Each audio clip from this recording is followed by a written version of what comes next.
Okay, I am officially opening this session. My name is Jane Dutton. I'm one of the members of the Adult Faith Formation, and we have a very special day today, and I'm especially excited about this morning. It's wonderful to have you here. Let me do a brief introduction of our two wonderful speakers. Rita Benn, this is Rita, is a multi-talented professional. She's, besides being a writer, she's a clinical psychologist. She's also been a faculty member at the University of Michigan Medical School. She's also a founder, one of the founders of Michigan Collaboration for Mindfulness in Education. I had the distinct pleasure of knowing her as I participated in a very innovative program that she created to bring integrative medicine and social scientists together for a year. It was a program that was actually imitated by multiple universities, and it literally changed my life. It was really wonderful. And Natalie Iglewitz, she told me not to read it, just to say it. Is a true Michigan degreed person. She has her degrees from University of Michigan, Eastern Michigan, and Wayne State University.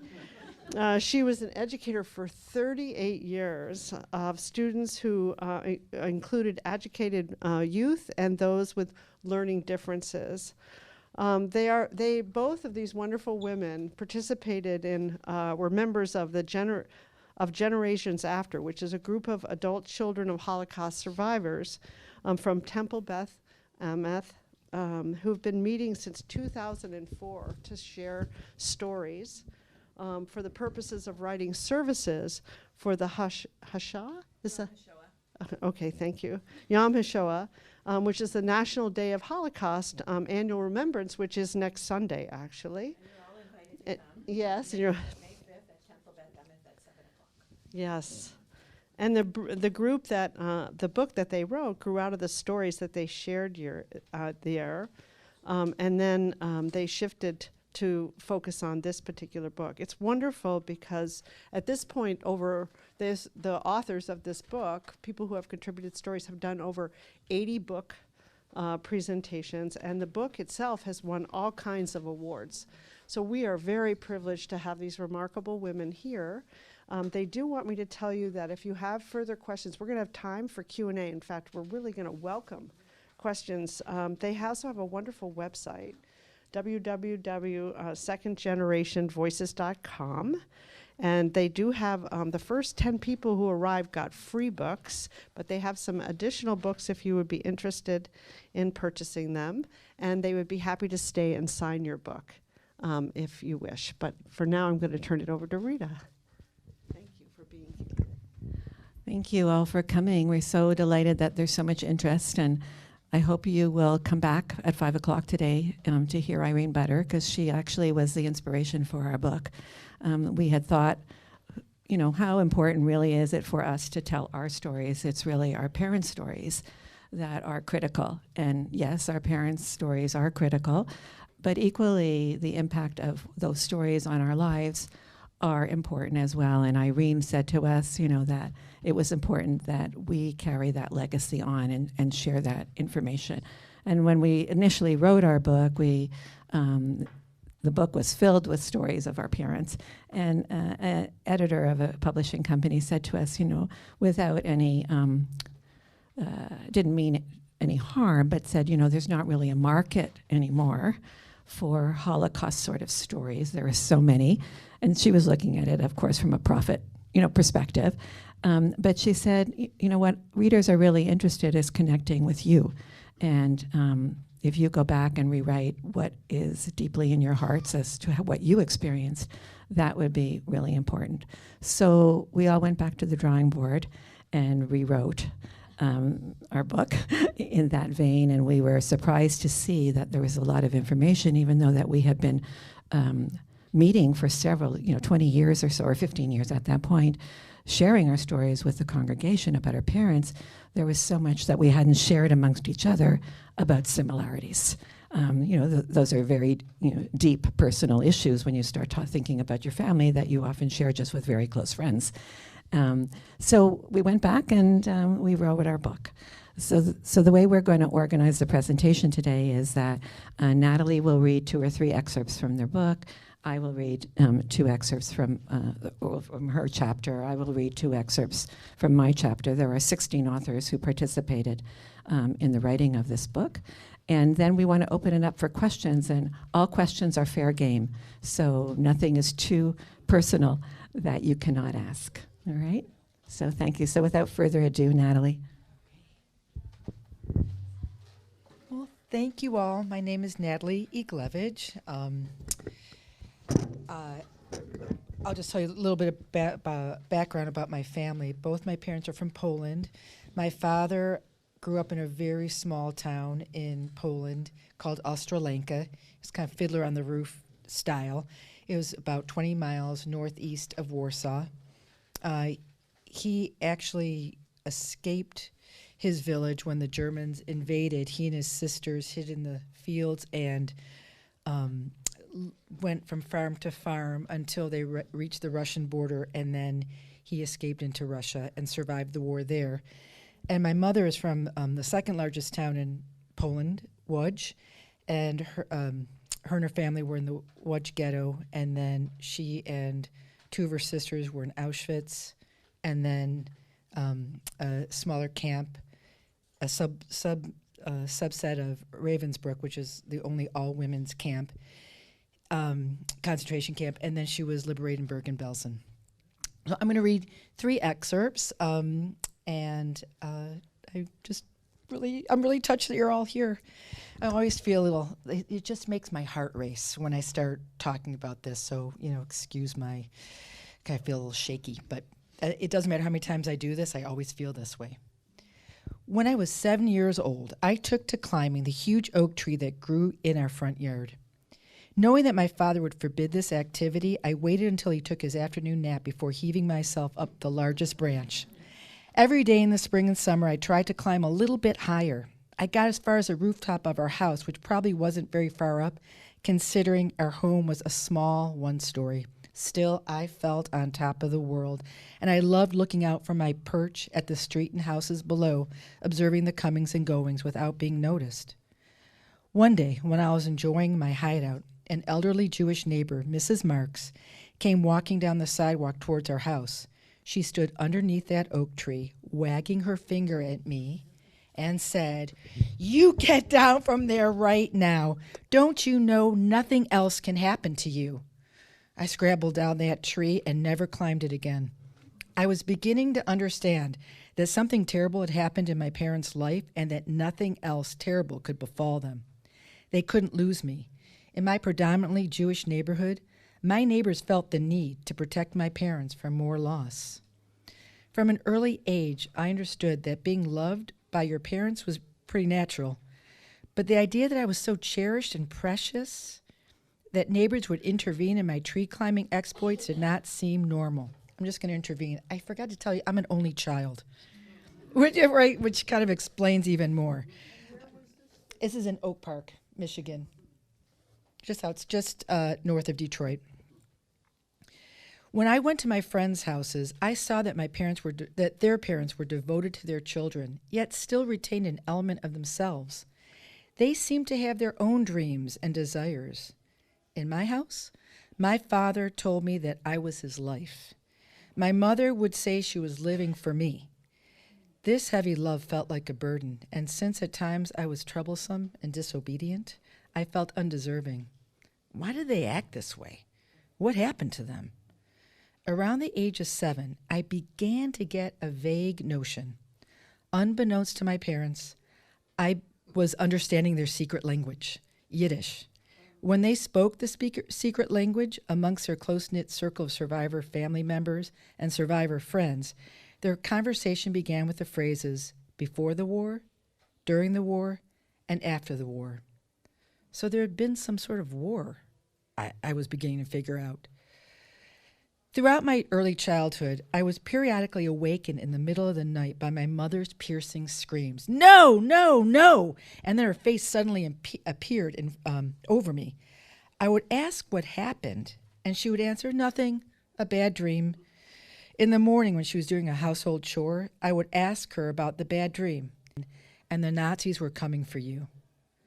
One morning, I asked her why she kept having this sort of dream. Without hesitation, because my mother had no filter, she told me, in the ghetto, the woman who lived directly above me, this is my mother speaking, on the third floor had a beautiful baby boy. He must have been 6 months old when the Nazis came for him. Knowing what the Nazis did to babies, she threw him out the window. She wanted him to die from her hand, not the Nazis. You saw this happen? You saw this happen, Mother? I saw it. Somehow I could see it too, and I was scared. I went into my room and cried. By the time I was 10 years old, my mother no longer screamed in the night. That was 1968, 23 years after her liberation from Bergen-Belsen. I know, that's heavy. That's all heavy. I'm going to tell you. Yeah, right. I know. It gives me, I can still see it. This is a story about my father growing up. My father grew up in a very observant family in a home in Ostrolenka, a small fiddler-on-the-roof type of village about 75 miles northeast of Warsaw, Poland. He was the youngest of 4. By the time he was 10 years old, his mother, his grandmother, and father had all passed away. An orphan now, he was cared for by his older sisters, Sarah and Zelda. After completing the equivalent of high school in Ostrolenka, he continued his studies at a yeshiva, which is a Jewish school, in a neighboring town. He frequently told me this story about the generosity he experienced from the Jewish community he was a part of. Jewish families in the village took turns housing the yeshiva boys, he said. Most of the families were poor, but felt it was an honor to take care of us as we were pursuing our Jewish studies. When I came to eat a main meal at midday at one of the hosts' houses, I realized that I was receiving more and better food than the children. This made me feel terrible, he said. The next day, I decided to stay and study during my meal break so the family would not have to share their food with me. Wouldn't you know it, about 45 minutes into my break, the mother of the household came to the yeshiva looking for me. She asked me why I hadn't come and gave me the meal she had prepared. It was her mitzvah, her good deed, she said, and she asked me not to take it from her. I understood then and never skipped a meal again. My father embodied this lesson of generosity and kindness throughout his life. When I was a teen and my mother no longer worked at the Jewish bakery in Detroit, I went with my father on Friday before Shabbat to pick up a challah. I was waiting in line with him when a woman in front of us was parsing out her coins to pay for 2 loaves of bread. My father turned to her and said in Yiddish, "Would you give me the mitzvah of paying for your bread?" Of course, she said yes, she had to. She was doing my father the favor.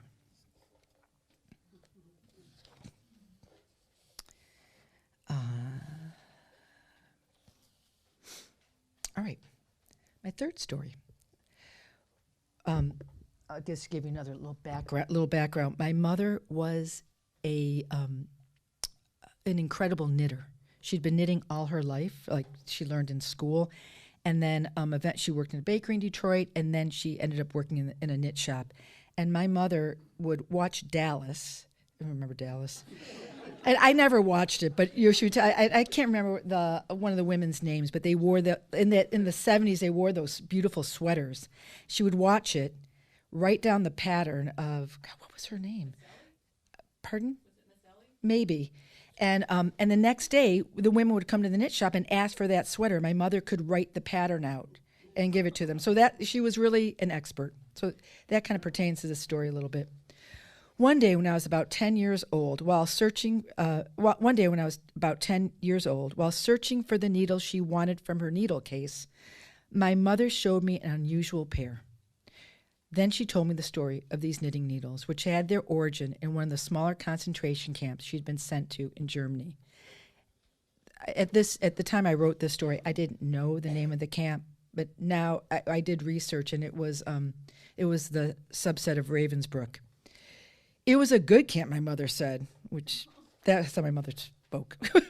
The head of the camp was an old World War I German officer who wasn't cruel, so that kind of gives you a little bit of where she was at with that. Still, the Jewish prisoners, all of us girls, were starved and poorly dressed for the upcoming winter. My sisters and I worked in the ammunition factory nearby. Mala and I worked in the day shift and Lola the night shift. Wounded soldiers and local village women worked at the factory as well. The soldiers and villagers were forbidden to speak with us, having been told that we were criminals. One day, a middle-aged German woman who worked with me came up and said, "Pretend I'm fixing your machine." I nodded, and then the woman whispered, "They told us you're criminals. You're such young girls. What terrible crime did you commit?" "Our crime is we're Jewish," I replied. "Sind Juden," the woman explained, shocked. "What can I do for you? How can I help you?" she asked. "It's cold and we don't have any stockings. If I had knitting needles, I could pull the threads from the blanket and knit my sisters and myself stockings." The next day, I found a pair of knitting needles at my workstation. They weren't real knitting needles. They were bicycle spokes with cork on the end. I hid them under my clothes and brought them back to my barrack, where I knit stockings for my sisters and myself. "This woman risked her life for me," my mother said, and every day when I arrived at the factory, she would smile at me. The smile meant so much. It was a smile of a mother, and I missed my mother so much. Through several more concentration camps and the chaos of liberation, my mother managed to keep those knitting needles with her until she died in 2012 at 91. After her death, I searched for those makeshift knitting needles in her many needle cases and found them among her beautiful sets of real knitting needles. I never thought to ask her why she kept those needles. I hope they reminded her that in the most terrible times of the smile and the gift of how one nameless person can give hope and warmth to another. That's what the story taught me. So I actually have those knitting needles. And I have since learned how precious they are, because there were a couple writers who have contacted me because they're rare. So eventually I'm going to be taking them to the Holocaust Museum, but I want to bring them while I had them. Hold on a moment. And the cork's crumbling, but I'll walk around and show them to you. Oops. I'll tell you what, I'm going to leave it right here, and later you can see it. That might be better. I'm going to pick up the cork. It's just drying out. Thank you. I'm going to hand you off to Rita. Thank you.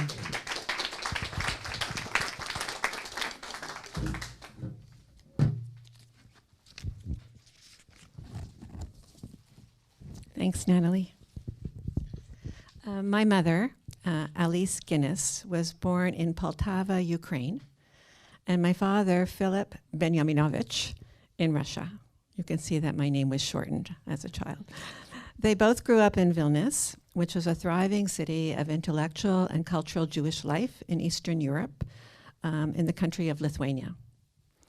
Over the course of the war, that Jewish community was obliterated.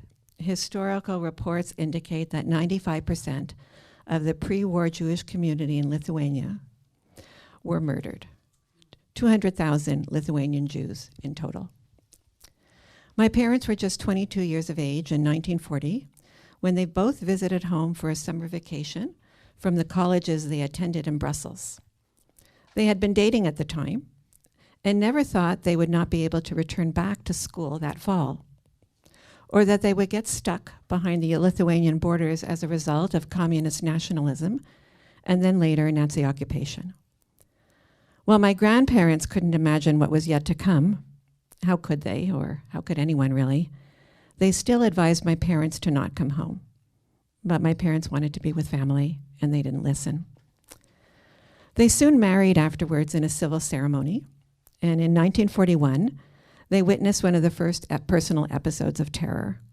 3 of my mother's uncles, who were in their late 20s, were apprehended in the middle of the night by a Lithuanian anti-Semitic gang and shot dead outside their home.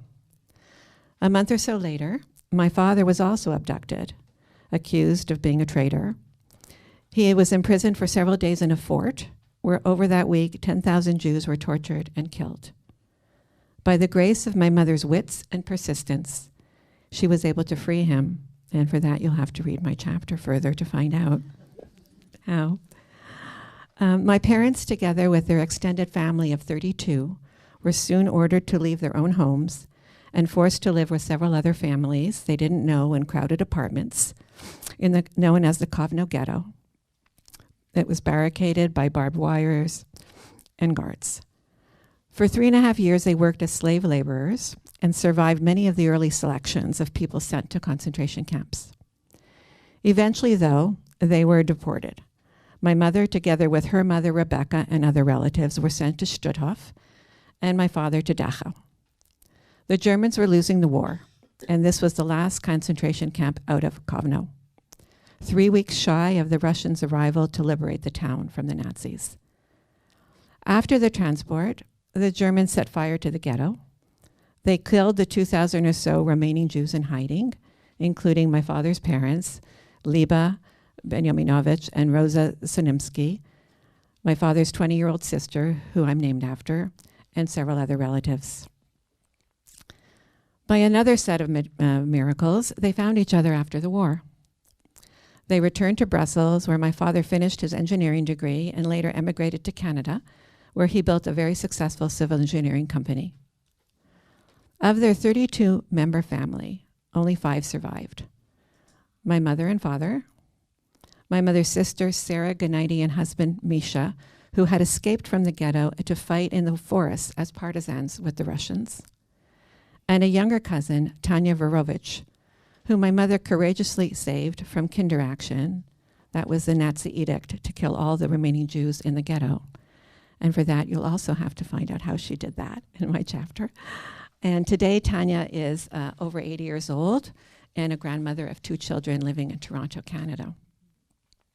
So I'm going to read 2 excerpts for you, or 2 stories, really.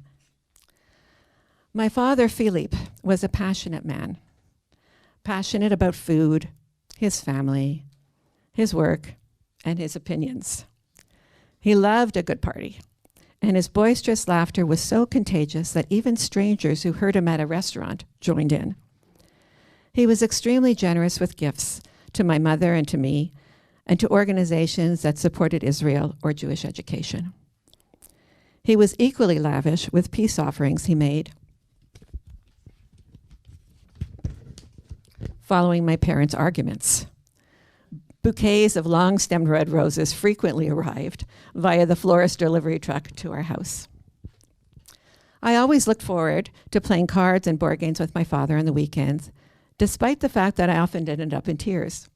He never let me win, and we both hated to lose. When the game was close, I occasionally caught him cheating, changing his letters surreptitiously in Scrabble, or peeking to see the next card in the deck before deciding his move. My mother always came to comfort me, often chastising my father for his behavior, and to this day, I still love a competitive game of Scrabble. On June 21st, 1969, when I was 16, the phone rang at 6 a.m. to inform our family that my father, Philip Allen Benn, had died at 51 years of age. Only 3.5 weeks earlier, he had been admitted to the hospital to investigate unexplained abdominal pain he'd been experiencing for several months. Cause of death? The doctor said cancer, metastasized to the liver. What did my mother say? Dachau. My father was extremely ill upon liberation from Dachau.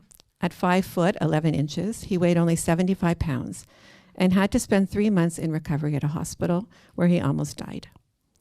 The beatings, a lack of food, freezing winter without heat or clothing, chemicals emitted from the gassing, and disease from the corpses around him may well have taken a long-term toll on his body. Perhaps, my mother thought, his overindulgence with sweets and excess second helpings and preference for filet mignon and other red meat and rich sauces was a reaction to that deprivation and contributed to the rise of his cancer. More likely, though, I believe she saw his workaholic behavior, the 60-hour work week he regularly put in to build his engineering company, and the pressures that led to his quick temper and inability to compromise as the main culprit. With no financial resources after the war, he felt driven to achieve and attain the level of wealth that he had growing up and which had been taken away from him. Dachau, with its attendant loss and victimization, set the course for his premature death.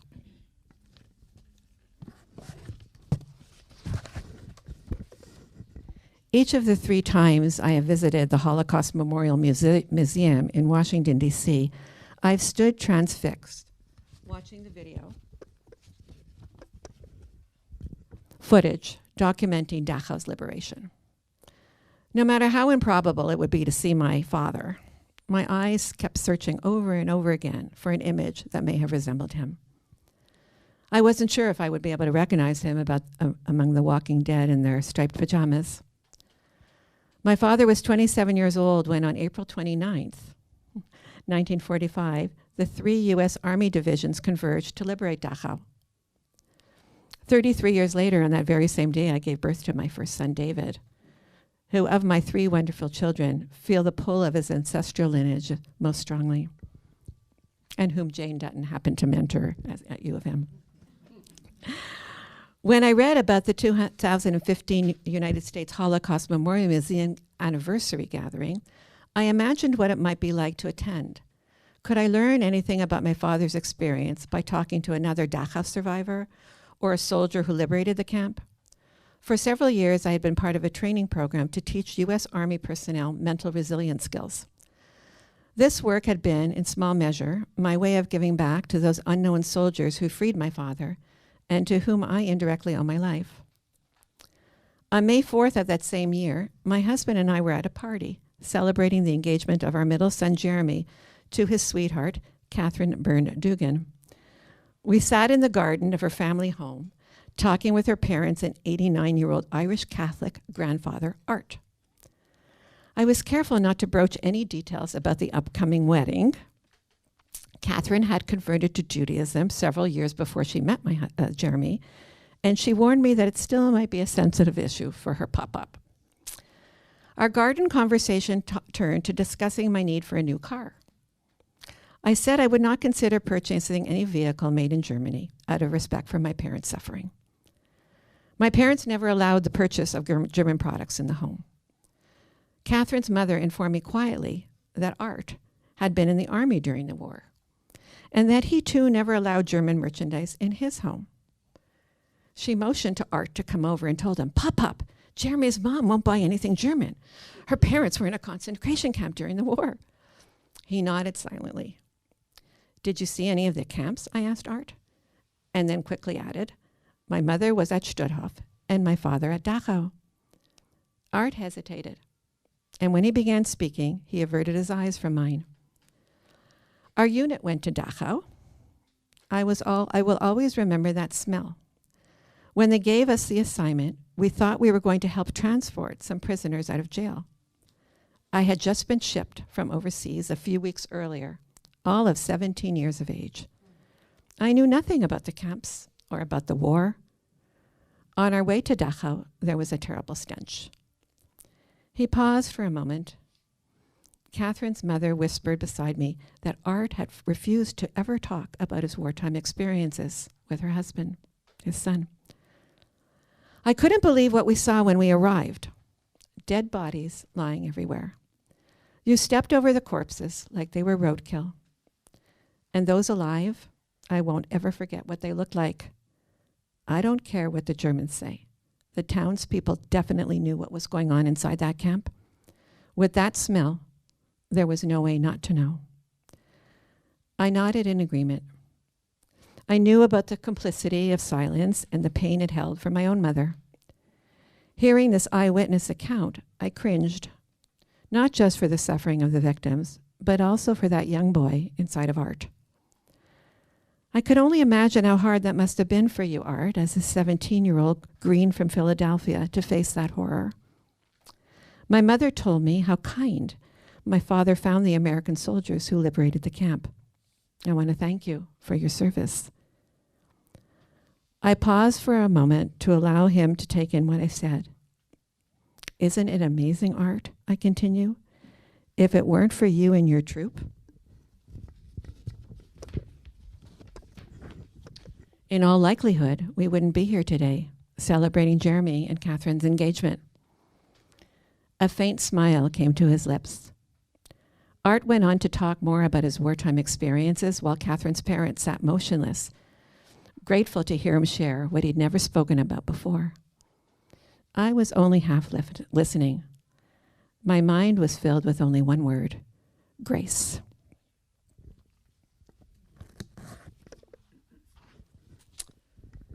And then a story about my mother. Growing up, I relished watching my mother get dressed. With her hair flattened, she reminded me of Marlene Dietrich, sultry and refugee-like. When she was ready to go out, Zsa Zsa Gabor and Barbara Walters seemed the more apropos mix. Fashion was my mother's love and elegance her trademark. Accompanied by the lingering smell of Chanel No. 5, it didn't matter if my mother was going out to buy groceries or play bridge with friends. She was determined to leave the house as if she came out of a 1960s photo shoot for Vogue. It took 40 years in Canada and chemotherapy appointments before she dared to buy herself a pair of sweats and sneakers.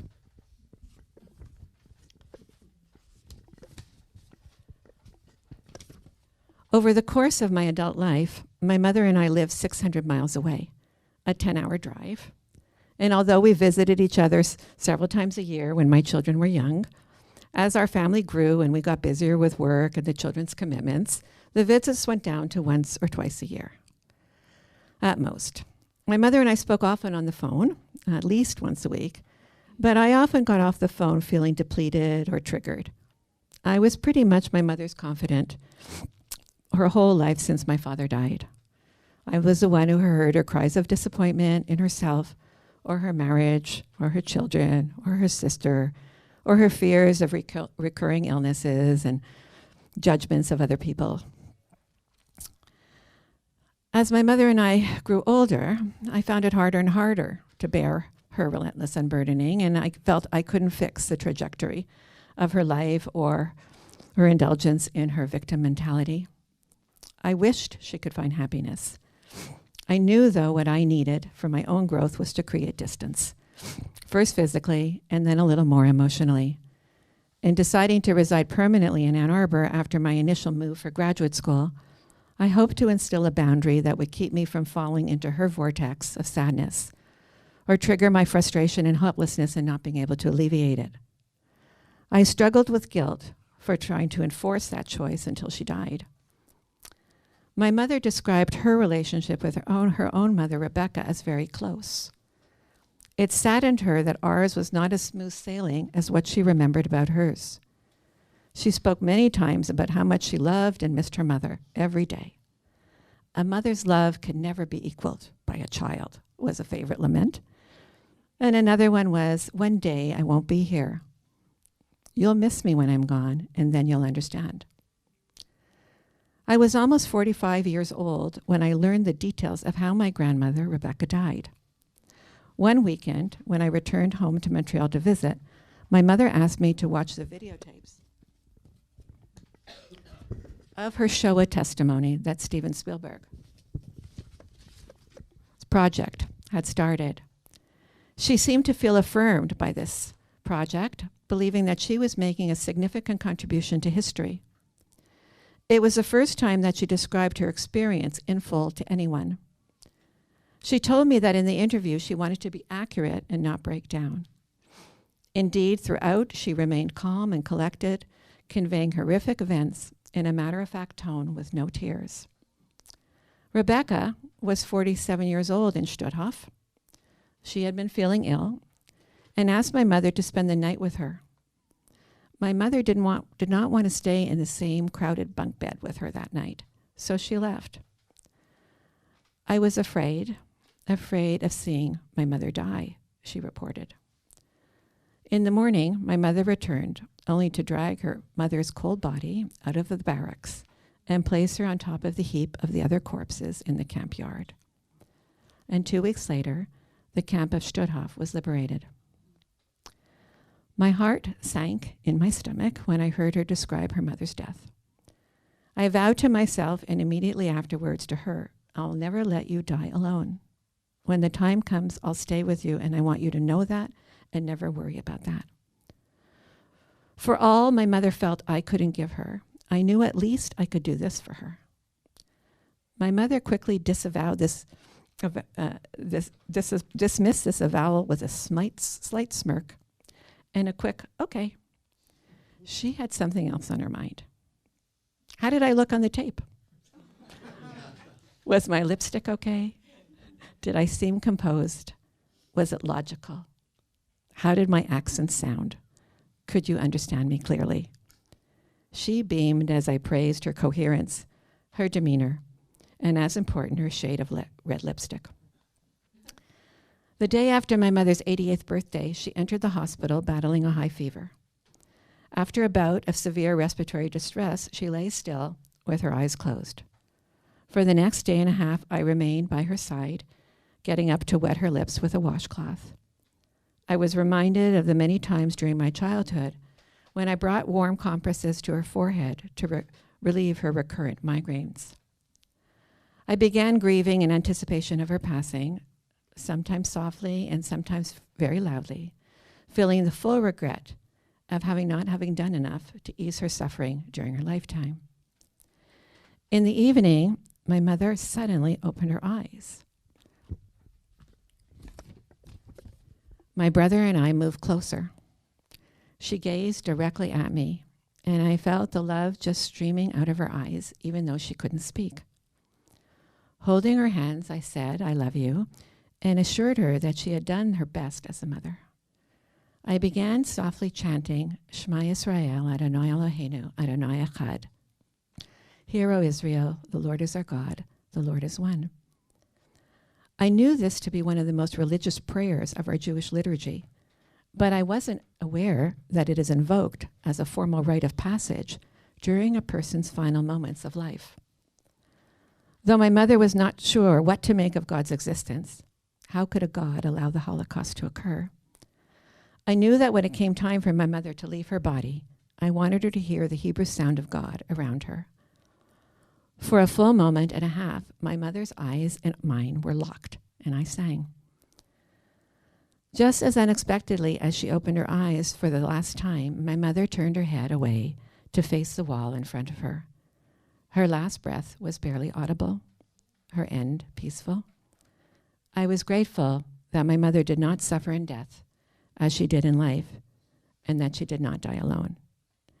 And yes, I do miss her. And yes, having raised 3 children, I do understand. Thank you.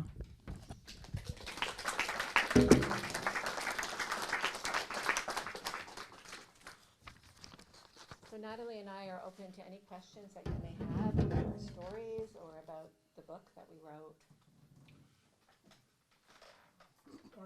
One of our neighbors, who was a psychology professor here, was in the Army at a very young age during World War II. He would not discuss his experiences, and he was one of them. I'm going to pass that to you, dear. I'll start again. One of our neighbors was a psychology professor here at the U of M, and we would go out to eat with him, and I tried to get him to tell me about his Army experiences. He wouldn't. He was with the group who liberated Dachau, and he would not talk about it. So I understand what you just read. We forget how much the soldiers were traumatized. Right? We think about the trauma that our parents experienced, and then what we might, as from an intergenerational perspective, but we forget about the trauma of those who were fighting in the war.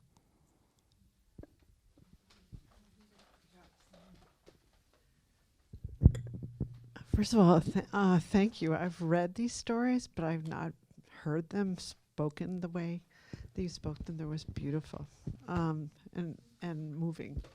I'm curious, what has it been like for you both in these presentations to read the words of these stories that you wrote, and what have you learned in this process about yourselves and about the Holocaust?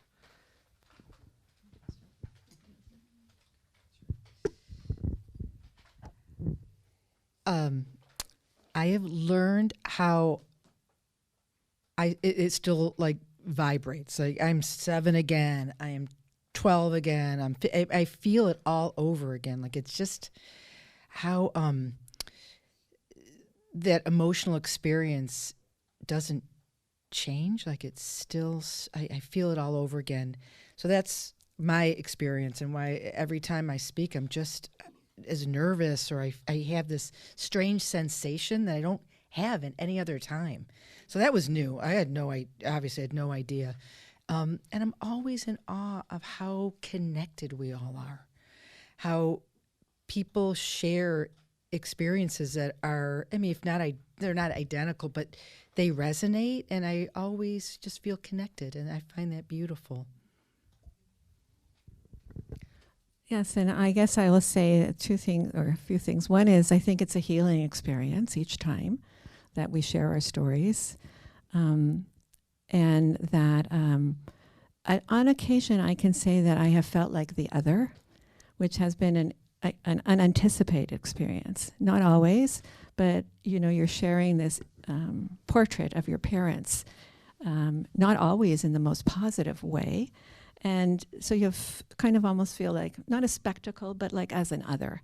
Yeah, I guess those would be the two things. And I also, like Natalie, I'm amazed at how much our stories resonate, because even though this was a particular form of trauma, we all have trauma in our lives, and a lot of us in our own families. And I remember a friend of mine who went out for lunch with me after coming to one of our presentations said how grateful she was to read one of the stories in the book where they talked about their mother there was a lot of screaming in the middle of the night. And she said in her family too, there was screaming in the night, and it had to do with alcoholism. And so she could really resonate with that. And it was during the period of COVID. And she felt pretty lonely during COVID. But reading the stories actually helped her feel more connected and not so as alone, which is what made us feel such gratitude.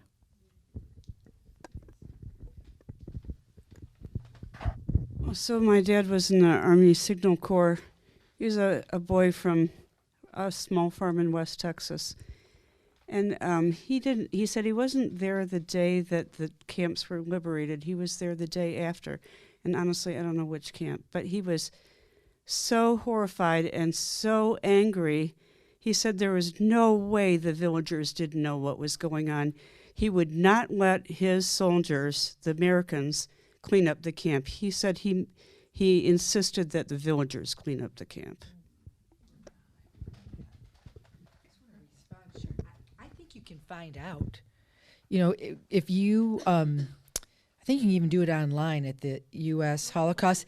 Right. He might know, but if you know, like, where, well, you find out through your father's name, but if you know what, like, I don't know, brigade or squad or whatever, it'll tell you what they, the date and what camp they liberated. That might be just interesting to know. Did you have something to say? I was just going to say that there's a very poignant movie out called Zone of Interest now, and which doesn't show you the horror. But it's a story of a German commandant and his family living right outside the walls of Auschwitz. And it describes family life going on while everybody is being burned, basically. So not for the faint of heart, but. Yeah, it's a very creepy movie where you don't see anything. You just hear faint sounds in the background, but it's enough. Yeah, it was good. And smoke, yeah.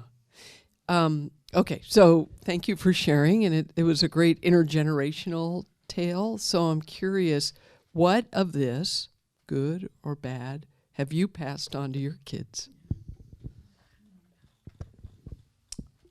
Oh, that's a good question.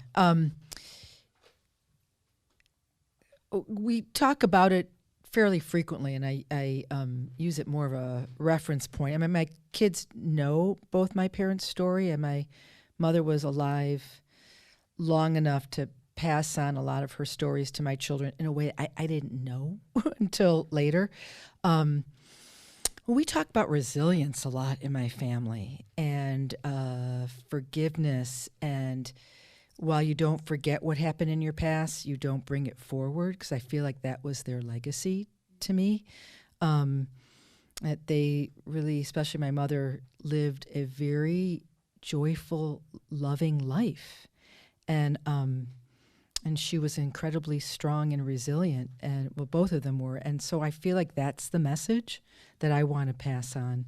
They certainly know the stories, and they've read Anne Frank and whatever. You just see all the horrors, and horrors continue, and so I feel like that's the legacy. Yeah, I really didn't mean the stories. I think of, like, from my parents, who were financially stressed. Like, Yes. I still save plastic bags and wash Who them up. doesn't? Wait a minute. So those little things that are remnants of, their experience 2 generations before. Yeah. It's really hard to untangle, what is the effect of this versus what is the effect of that, right? I think from my own sense, the kids are 3 kids are pretty sensitive souls and pretty empathic to the suffering of others. And so I think that that's part of that legacy. And also the issue, and resilient, they've seen how my mother has sort of bounced back, even though I described her relentless, unburdening on me. She was incredibly courageous, and there were so many other kinds of things that showed her strengths in her life. And then they see that in their own mother too. So I'm hoping that they, have most of that. I want to just say one word about the villagers. My maternal grandmother was from Pietrowice, which is 7 miles from Auschwitz. I visited there in 1987 and heard the stories. My great-grandparents were hidden so that they would not be killed. No rations were provided for them, so the family shared their rations. My relatives were forced at gunpoint to dig graves. There was a large Polish resistance in the war, and many people lost their lives. So yeah, the villagers, I'm sure, are complicit, as we all are, but they're not all to blame. And they were scared and terrorized as well. Right. Absolutely. And we never know what we would do in that kind of situation. Yes. So it's not a blaming. People can only do what they can do, and they were fearing for their own families. Right? I just want to add to that for a minute. I think it's amazing to think about how many people did act courageously and rescued and hid Jewish people. And my dad always talked about nuns hiding Jewish children, and he was he and his sisters were hidden in barns along the way to Russia. So and these are people who are risking their lives. Mm-hmm. And I agree with Rita. I've not been tested. I don't know. So I feel we don't get I tested. feel the same way. Mm-hmm.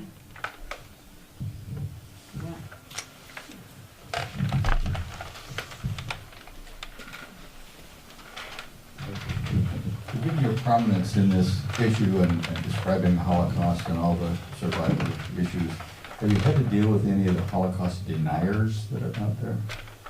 And how did you do that? Luckily, I have not had that occasion to have to deal with that.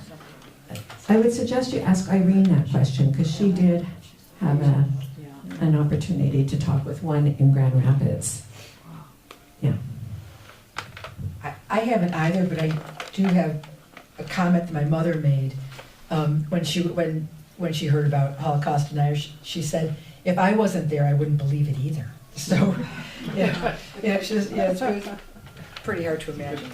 And I think writing our book was also, in part a response, so that Holocaust deniers would not have as much ammunition to say that it never happened once our Holocaust survivors are no longer with us. And we really are on, as you'll see with Irene tonight, she's 93, incredibly vibrant still, but they're very far and few between now, and they're dwindling in numbers.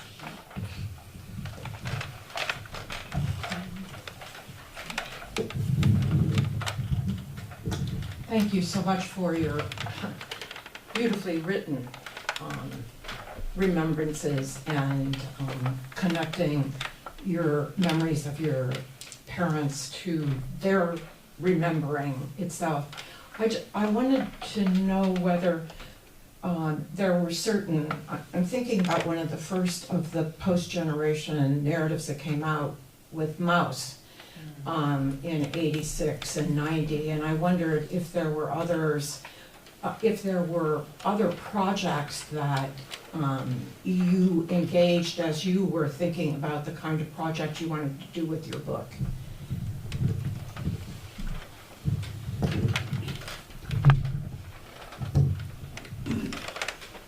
sure how to answer that. I've read Mouse, and as a group, we read Helen Epstein's Children of Survivors, and I remember being at U of M in the 70s, and she was doing research or something at Hillel, looking for children of survivors to research. I was like, oh, no way. I really wanted to distance myself from that identity. And then I bought her book twice. I read it then, and then 50 years later I read it again, and it's just I don't feel the same way. So I don't know. I'm not sure if I'm quite answering your question. So that book comes to mind. It's thinking about the history of those narratives that people Right. in the Right. next generation Right. in time. I mean, I think somebody gave us a wonderful compliment saying that our book is really the new Helen Epstein, book, basically. And now there are several groups across the country of our age, who are writing their stories and intend to publish books. So that's great from that experience. We did think about, fantasize about, wouldn't it be interesting to have a movie, and how this group were together, and stories, and you can sort of visualize, or even doing some performance art around that. I think Irene actually had a high school student do a graphic novel of her book.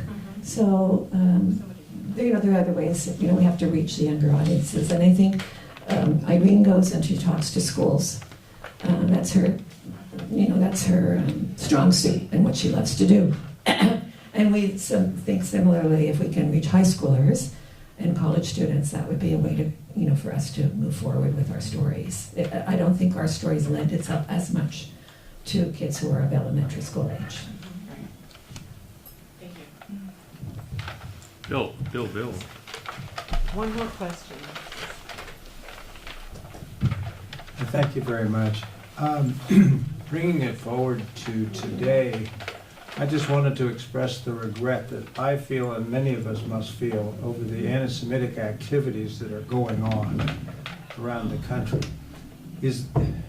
It seems it must be far worse for you than what I'm feeling. But do you have any comments on that?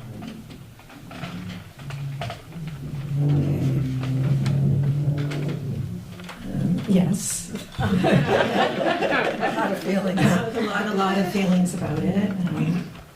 A lot of feeling triggered.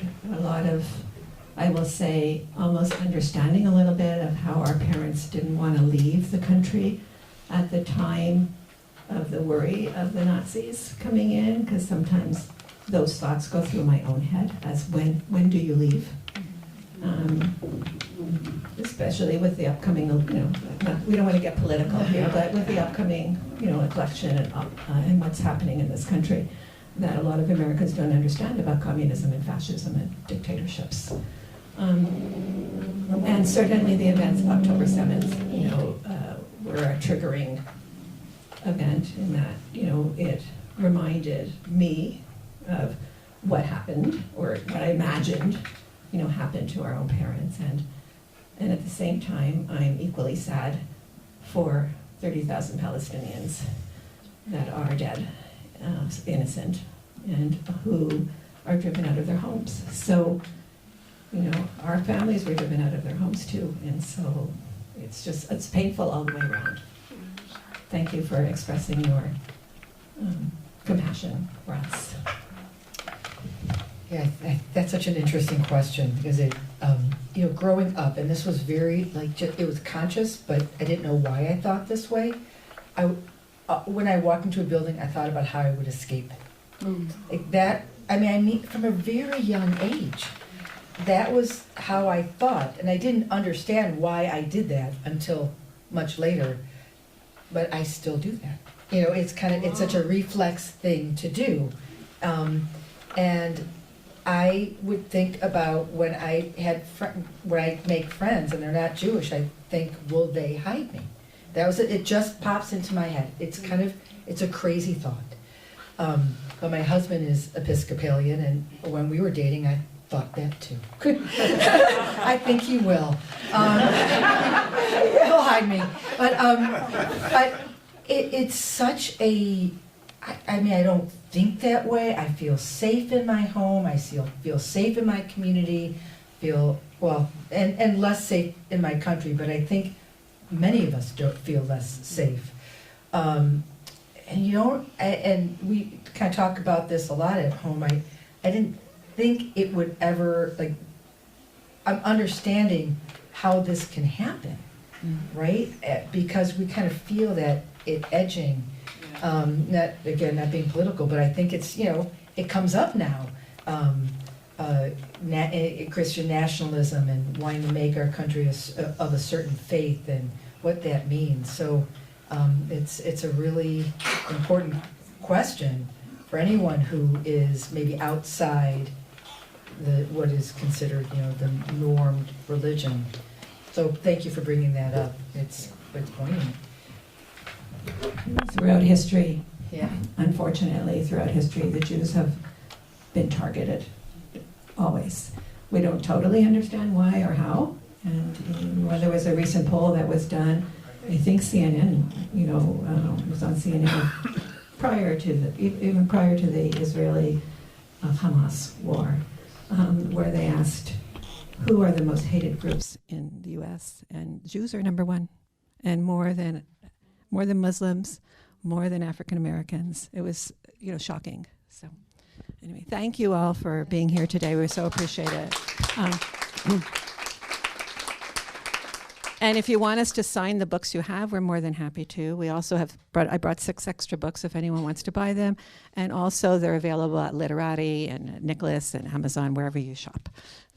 Yeah, I just want to echo all of our gratitude from the people at First Pres for the gift of your book and the gift of both of you willing to share. And here's a very small token. It's meant to be just a symbolism of the light that you're spreading. So thank you. Okay. And hopefully we'll see some of you tonight at Irene Butter's presentation. And also, let me just say, this was recorded. It's live streamed, it's recorded. So if you were as moved as me, I know I'm going to go on YouTube, go on First Pres, go on Adult Faith Formation, and share the link so that other people maybe can benefit from hearing the stories this way. Will tonight be recorded? Yes. Yep. Yes, and the presentation is at 6. Dinner's at 5. The dinner is sold out. I know that. Yeah. The pizza is sold out. But the presentation will have lots of room.